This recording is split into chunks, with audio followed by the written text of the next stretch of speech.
भैया बहनों, आज हम लोग विभवमापी के बारे में अध्ययन करेंगे। पोटेंशियोमीटर क्या है और इसका क्या उपयोग है, सिद्धांत इसका क्या है। तो सबसे पहले आते हैं कि विभवमापी है क्या।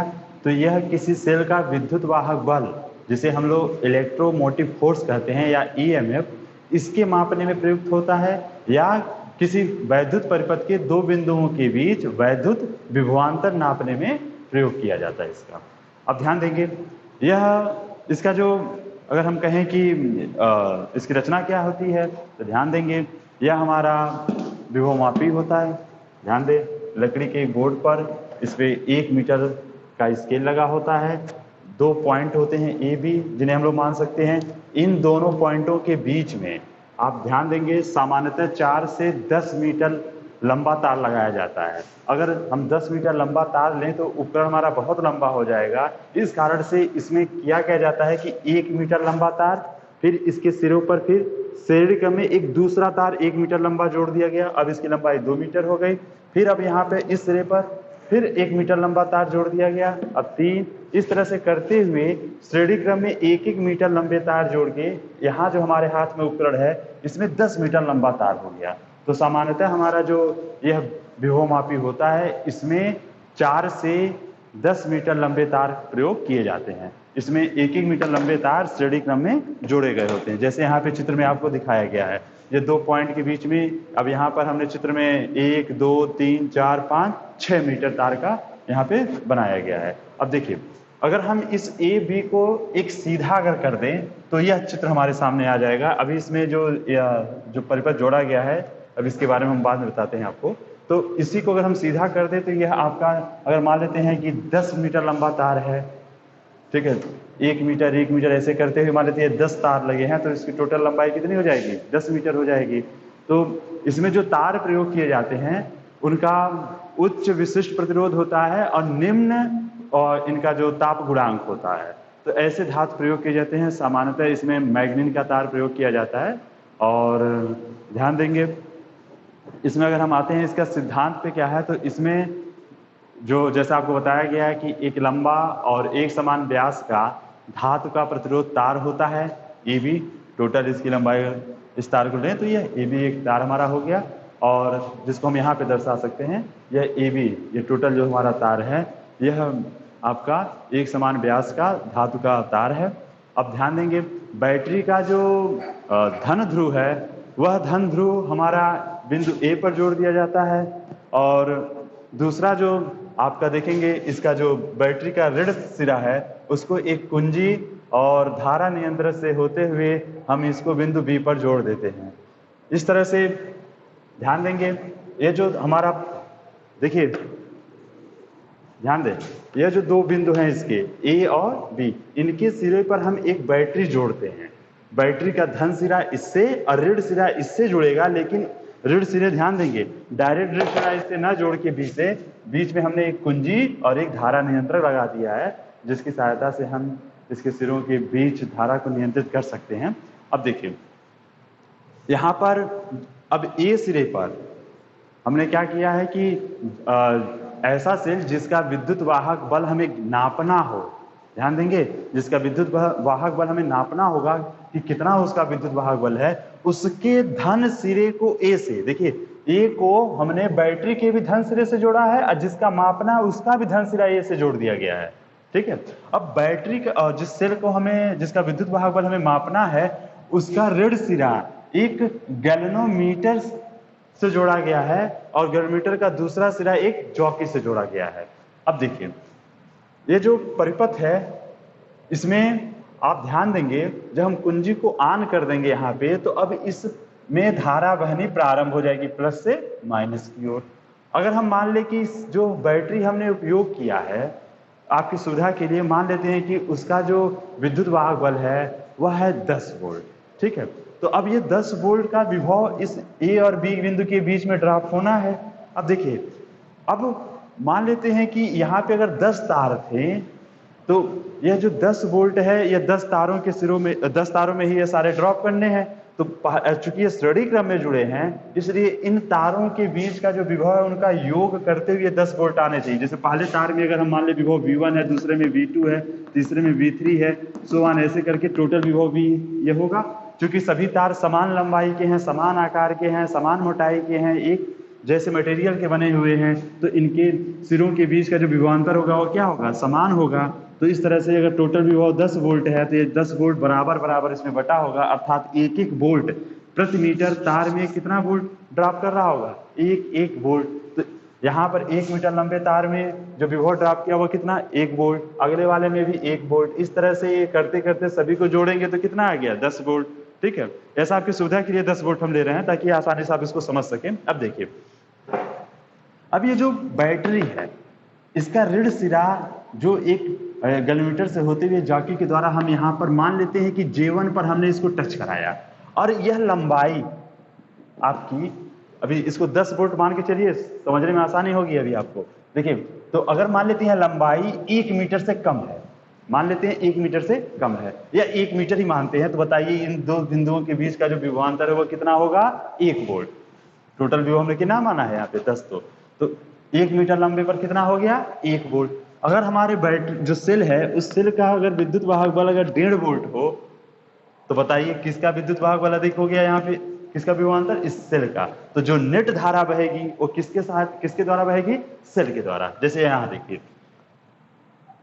ए का विभव हमेशा उच्च रहेगा और बी का विभव निम्न रहना है, माइनस से जुड़ा है।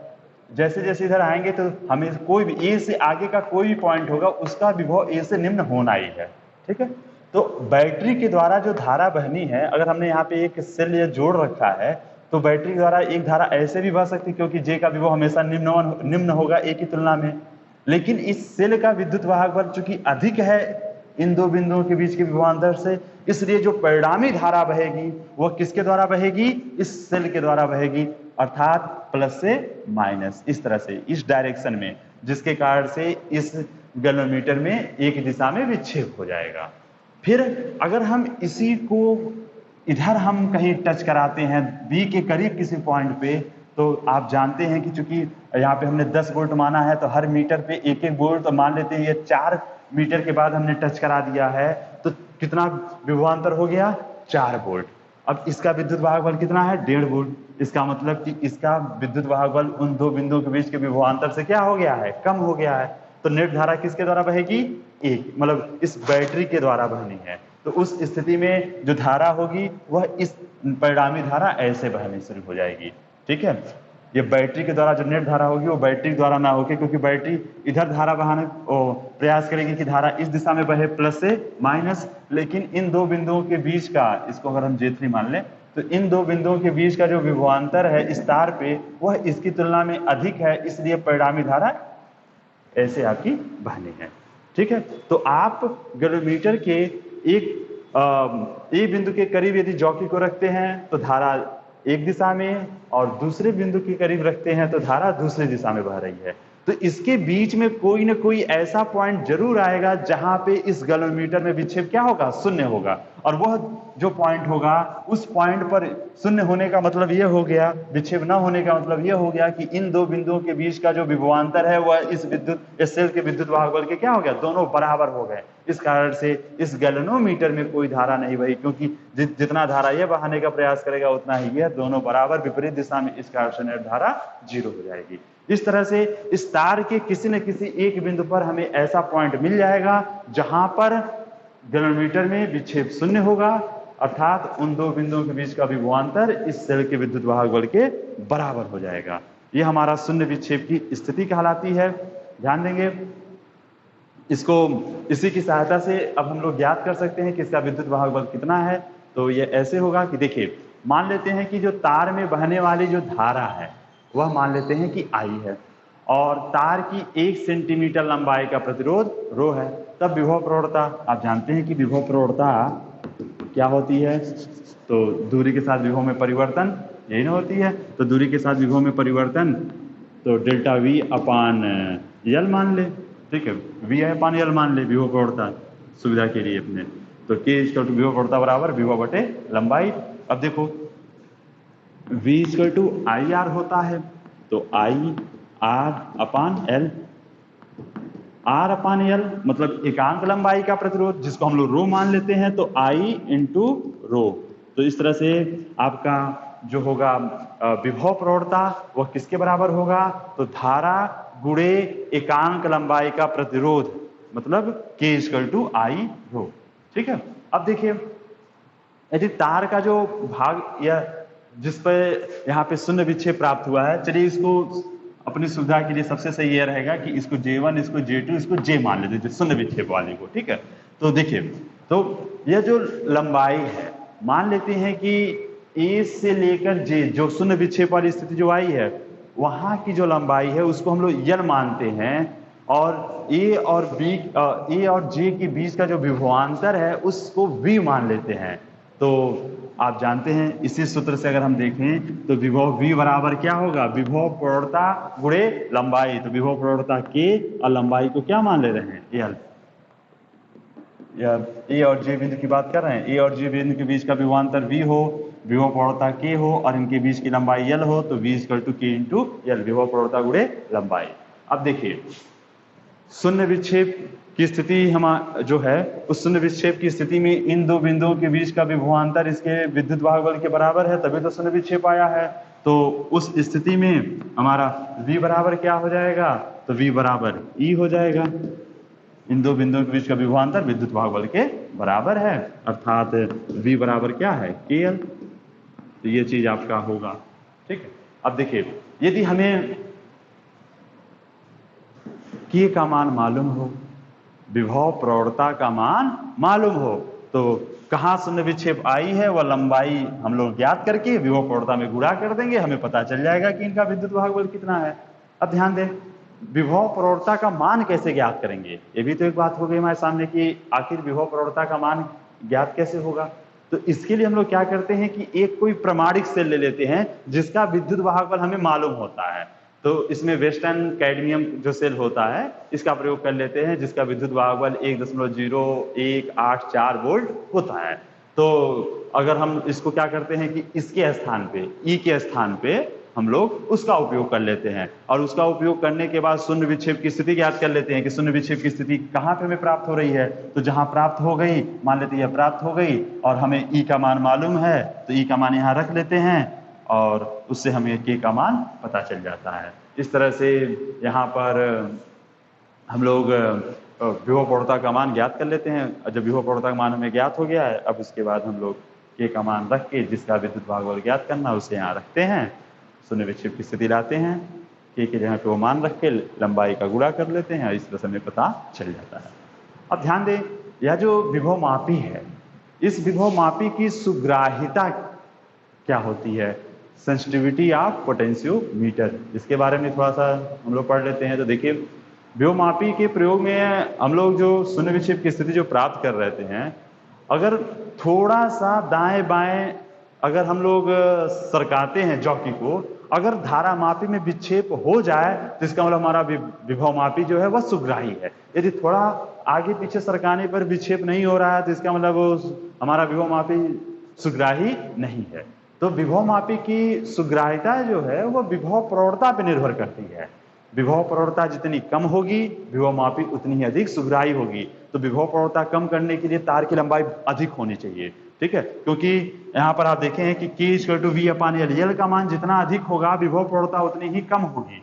इस तरह से हमें अधिक सुग्राह्यता अगर हमें प्राप्त करनी है कि विभव मापी अधिक सुग्राही हो, तो हमें जो तार की लंबाई है वो अधिक रखना होगा।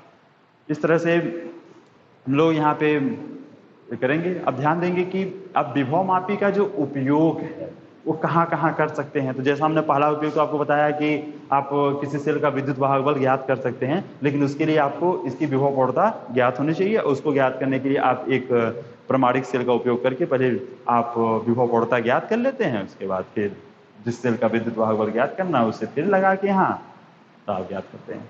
चलिए दूसरा इसका जो उपयोग है वह उपयोग है कि दो सेलों के विद्युत वाहक बलों की तुलना करना। अगर आप चाहते हैं कि अगर हमारे पास दो सेल हैं, मान लेते हैं कि एक हमारा लेग्रांजे सेल है और दूसरा हमारा डैनियल सेल है, आप चाहते हैं कि इन दोनों के विद्युत वाहक बलों की हम लोग तुलना करें कि किसका विद्युत वाहक बल अधिक है, किसका विद्युत वाहक बल कम है। तो इसके लिए आप क्या करेंगे कि सबसे पहले हम लोग विभवमापी को देखिए, इसके लिए जो परिपथ होगा वो यहाँ पे बनाया गया है। आपका जो विभवमापी है उसके बिंदु ए और बी के बीच में एक बैटरी जोड़ दिया गया है। हमेशा देखिए बैटरी का पॉजिटिव सिरा हमेशा ए से जुड़ना है और निगेटिव वाला बी से, लेकिन बीच में आपने क्या कर रखेंगे कि एक कुंजी लगा देंगे, धारा नियंत्रण लगा देंगे। अब जिस सेल का तुलना आपको करना है उन दोनों सेल को पॉजिटिव को, दोनों सेल उनका विद्युत वाहक बल पहले का मान लेते हैं E1 है, दूसरे का E2 है, तो दोनों के पॉजिटिव को ए से ही जोड़ेंगे। हमेशा पॉजिटिव ए से ही होना है, ठीक है। सर्किट बहुत सिंपल सा है, बस ध्यान इतना रखना है कि जो भी बैटरी हमारी है या सेल है सबका पॉजिटिव एक ही बिंदु से जुड़ना है, ए से, ठीक है। और अब देखिए E1 और E2 जो दो सेल हैं उनको यहाँ पर हम लोग एक कुंजी ले लिए हैं और फिर इनका दोनों सिरों को एक से जोड़ दिए। यदि हम इसे ऑन करते हैं, इस कुंजी को यदि हम लगा देते हैं तो हमारे परिपथ में कौन सा सेल जुड़ गया? E1। इसमें कुंजी हमने निकाला तो ये नहीं जुड़ा है, ठीक। इसी तरह से अगर हम इस पे लगा दिए तो इसे निकाल के इसमें लगा देंगे तो अब E2 जुड़ जाएगा, ठीक है। इस तरह से यहाँ पर हम एक समय में किसी एक सेल को हम यहाँ पे उपयोग में लाएंगे। अब देखिए ये जो परिपथ हमारा जुड़ गया, अब हम कुंजी K1 को लगाएंगे जिससे इसमें धारा बहनी शुरू हो जाएगी। धारा इस तरह से बहेगी, ठीक है, ऐसे धारा आपकी बहते हुए आएगी। अब देखिए अब हम क्या करेंगे, इसमें मान लेते हैं पहले E1 वाली कुंजी लगाते हैं, ठीक। और यह आपका गैल्वेनोमीटर है, यहाँ पे एक संट लगा दिया गया है ताकि हमारा गैल्वेनोमीटर जलने से बचे। अब देखिए और जब शून्य विक्षेप की स्थिति आ जाती है तो फिर हम संट को निकाल देते हैं, उसके बाद फिर दाएं बाएं हम इसे जॉकी को सरकाकर शून्य विक्षेप की स्थिति प्राप्त कर लेते हैं। अब देखिए मान लेते हैं कि हम इसको E1 वाली कुंजी हमने लगाया है तो शून्य विक्षेप की स्थिति प्राप्त कर लिए, और शून्य विक्षेप की स्थिति जो प्राप्त किए हैं उसकी जो लंबाई है वो मान लेते हैं कि L1 लंबाई पे हमें वो प्राप्त हुई है। तो इस सूत्र का उपयोग करेंगे तो E बराबर K L1, मतलब E1 बराबर K L1 हमें प्राप्त हो गया। अब हम इस कुंजी को निकाल देंगे, अब किसकी कुंजी लगा देंगे? E2 का। अब फिर शून्य विक्षेप की स्थिति प्राप्त करेंगे, मान लेते हैं वो लंबाई हमको L2 के शून्य विक्षेप प्राप्त हुआ है, तो E2 बराबर K L2 भाग दे दीजिए, तो भाग दे देंगे तो क्या हो जाएगा? E1 अपान E2 बराबर क्या हो जाएगा? L1 अपान L2। इस तरह से आप उनके L1 L2 आपने ज्ञात किया हुआ है, मान लेते हैं यह 2 मीटर है, यह 3 मीटर है, तो 2/3 हो गया। और इस तरह से E1 बराबर कितना गुना हो गया E2 के, ये चीजें आपको प्राप्त हो जाएगी। इस तरह से हम लोग किन्हीं दो सेलों के विद्युत वाहक बलों की तुलना कर सकते हैं, सिंपल सा है, ठीक है। परिपथ बहुत आसान सा, बस यही है कि इसमें ज्यादा कंपोनेंट आपको जोड़ने पड़ते हैं तो आप लोग थोड़ा कंफ्यूज होने लगते हैं। कुछ नहीं करना है, जो भी बैटरी एक जोड़ना है पॉजिटिव ए से, निगेटिव एक कुंजी और धारा नियंत्रक से होते हुए बी, ठीक। उसके बाद आपका जो दो सेलों जिसकी तुलना करनी उनके पॉजिटिव को ए से, निगेटिव वाला कुंजी से होते हुए गैल्वेनोमीटर और जॉकी। पहले आप एक की कुंजी आप ऑन करेंगे, शून्य विक्षेप की स्थिति प्राप्त कर लेंगे, कितने मीटर पे आया है, तो E1 बराबर K L1। फिर इस कुंजी को निकालिए, दूसरे में लगाइए, अब दूसरा परिपथ हमारा, दूसरा सेल हमारा परिपथ में जुड़ गया। अब उसके लिए शून्य विक्षेप की स्थिति प्राप्त करिए, E2 बराबर K L2, दोनों को भाग दीजिए, ये प्राप्त हो जाएगा आपको, ठीक है। तो ध्यान देंगे इसमें हमारा जो यहाँ पे इस तरह से दो सेलों के बीच में हम लोग तुलना कर सकते हैं विद्युत वाहक बलों की। इसमें कुछ सावधानियां होनी चाहिए कि जैसा हमने आपको बताया कि सभी सेलों के धन ध्रुव एक ही बिंदु से जुड़े होने चाहिए। जो संचायक सेल है उसका विद्युत वाहक बल इन दोनों सेलों के विद्युत वाहक बलों से अधिक होना चाहिए, अगर अधिक नहीं है तो शून्य विक्षेप की स्थिति आपको प्राप्त नहीं होनी है। तार है जो हमारा, उसका व्यास हर जगह समान होना चाहिए, नहीं तो विभव प्रवणता का मान जगह जगह बदलेगा और हमें सही मान प्राप्त नहीं होना है। तार में बहुत अधिक देर तक धारा भी प्रवाहित नहीं करना चाहिए, अगर करेंगे तो ये गर्म होगा तो इसके कारण से इसकी प्रतिरोध बदलेगा, विभव प्रवणता बदल जाएगा। सेल एक सेल के बाद दूसरी सेल को शीघ्रता से वैद्युत परिपथ में लगाकर प्रेक्षण ले लेना चाहिए, जिससे तार में धारा का मान न बदले और सही मान हमें प्राप्त हो जाए। शून्य विक्षेप की स्थिति को ज्ञात करने से पहले हम लोग धारामापी में जो बताया ना आपको, संट लगाकर शून्य विक्षेप की स्थिति प्राप्त करना चाहिए, और जब शून्य विक्षेप की स्थिति के पास पहुंच जाए तो अब संट को हटा के और हम लोग को मान ज्ञात करना चाहिए। शंट लगाने से होता है कि मान लेते हैं कि गैलोमीटर की क्षमता से अधिक धारा यदि बह रही है तो गैलोमीटर हमारा जल जाएगा। शंट लगाए रहेंगे तो वह धारा किससे होके बाहर से बाईपास होके निकल जाएगी और हमारा गैलोमीटर जलने से बच जाएगा। अब देखिए यहाँ पे जो तार पर जो हम जॉकी जो लगाते हैं, और अगर हम जॉकी को बहुत अधिक दबा कर ले जाएंगे, रगड़ेंगे उस पे जॉकी को, तो जिससे तार क्या होगा आपका घिसेगा और जिससे तार का जो व्यास है वह बदल जाएगा। इस तरह से जॉकी को उस पर रगड़ना नहीं चाहिए, टच कराना चाहिए। जैसे आप पहली बार यहाँ टच कराएं, देखिए गैलोमीटर विक्षेप किधर हो रहा है, यहाँ टच कराइए, देखिए अपोजिट हो रहा है कि नहीं हो रहा है, तो इसका मतलब सही है। नहीं हो रहा है तो आप इसको परिवर्तित करके धारा नियंत्रक को आपको वोल्टेज बढ़ाना होगा। उसके बाद फिर आप क्या करिए, देख लीजिए अगर एक सिरे पर एक तरफ दूसरे सिरे पर दूसरी तरफ हो रहा है तो सही है। उसके बाद फिर आप इसी तरह से अब यहाँ पे टच कराइए, देखिए अगर दाहिनी तरफ हो रहा है, यहाँ भी यहाँ लगाइए, फिर देखिए दाहिनी तरफ हो रहा है। तो ऐसे आप सरकाते ही एक तरफ जब जाएंगे देखेंगे कि अब दूसरी तरफ होने लगा, तो उसी तार पर कहीं एक बिंदु ऐसा आ जाएगा जिसपे शून्य विक्षेप आपको प्राप्त हो जाएगा। इसका एक और उपयोग है व्योममापी का, वह है कि किसी प्राथमिक सेल का आंतरिक प्रतिरोध ज्ञात करना। ठीक है, तो उसके लिए जो परिपथ हमारा होगा वह थोड़ा सा इसमें बदलना है, ध्यान देंगे।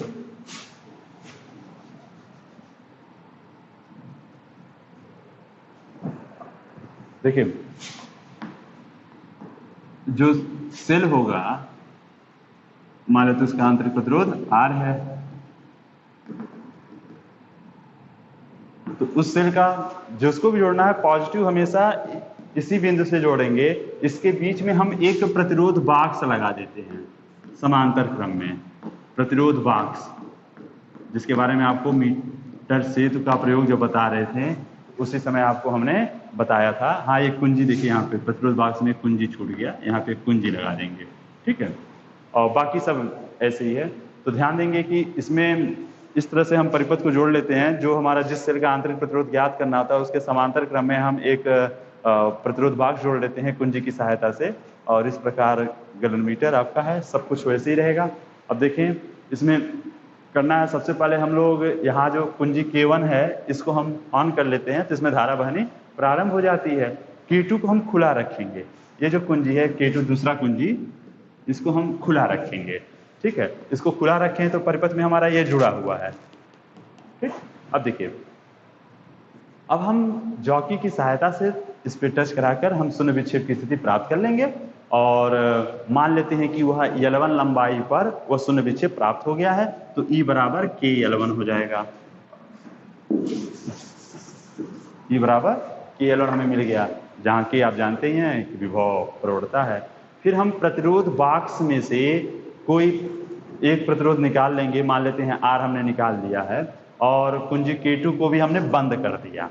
प्रतिरोध बाक्स से एक प्रतिरोध निकाल दिए, मतलब मान लेते हैं अगर हम 1 ओम वाला निकाल दिए हैं तो अब यहाँ पर जो प्रतिरोध होगा वह कितना हो जाएगा 1 ओम, और कुंजी को भी हमने बंद कर दिया जिससे ये हमारे इस परिपथ में जुड़ गया। अब ध्यान देंगे, अब जो यहाँ पे हम लोग निकालने के बाद, अब बंद करने के बाद जैसे कुंजी के को हमने बंद कर दिया, तो प्रतिरोध R के सिरों के बीच लगने वाला विभवांतर V के लिए तार पर शून्य विक्षेप की स्थिति हम लोग ज्ञात कर लेते हैं। तो मान लेते हैं कि अब जो शून्य विक्षेप हमें मिला है, जब इससे हम कुंजी निकाल लिए हैं तो अब ये प्रतिरोध इसमें जुड़ गया, तो अब जो शून्य विक्षेप आया है वो कुछ अलग होगा। तो मान लेते हैं वो L2 आया है, तो उस स्थिति में अब जो विभव होगा V बराबर, अब तो विद्युत वाहक बल के बराबर नहीं है क्योंकि अब कुछ हमने एक्स्ट्रा हमने जोड़ रखा है, तो अब वो विभव होगा तो V बराबर KL2। ठीक है, अब इन दोनों का हम लोग अनुपात ले लेंगे, तो इस तरह से E/V बराबर L1/L2 हो जाएगा।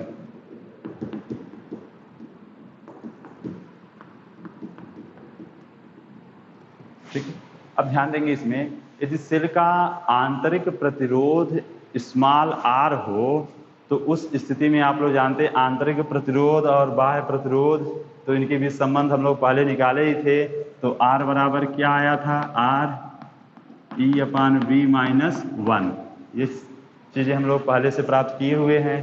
ठीक है, तो अब हम लोग क्या करेंगे कि इसी में E/V के जगह पर L1/L2 रख देंगे, और